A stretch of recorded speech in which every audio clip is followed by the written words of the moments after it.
This morning, the investigation continues in Cumberland County after a deadly midair collision involving a small plane and a state police helicopter. One person was killed and 2 state troopers were hurt.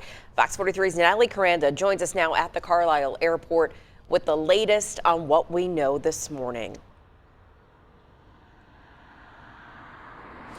Yeah, good morning, guys. This all happened last night just before 7 o'clock during what state police described as a routine training exercise.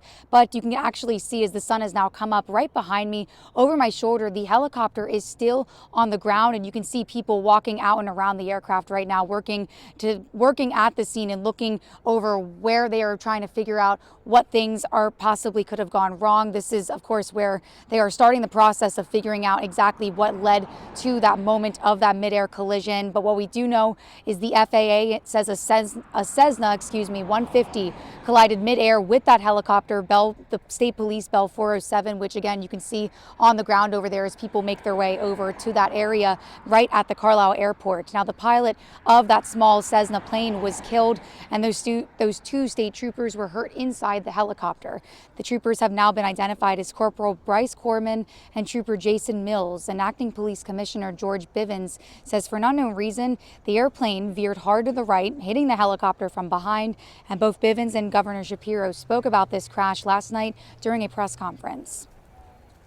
These two gentlemen got in a helicopter and they were conducting exercises that work to benefit our safety, the safety of the people of Pennsylvania.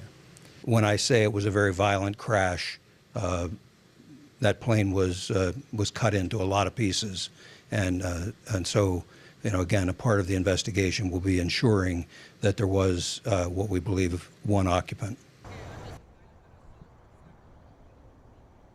He also said that the troopers were initially trapped after that crash happened, but Corporal Corman was actually able to push himself through a window and free both himself and Mills. Now the doctors, they said that both troopers suffered minor injuries and are currently in stable condition. One expected to be discharged from the hospital later today, while the other will still be receiving treatment.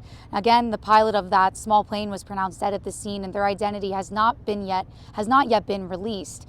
The FAA and National Transportation Safety Board are, of course, still investigating what led up to that moment with state police. They're also working to determine exactly how that plane and helicopter ended up on that same flight path.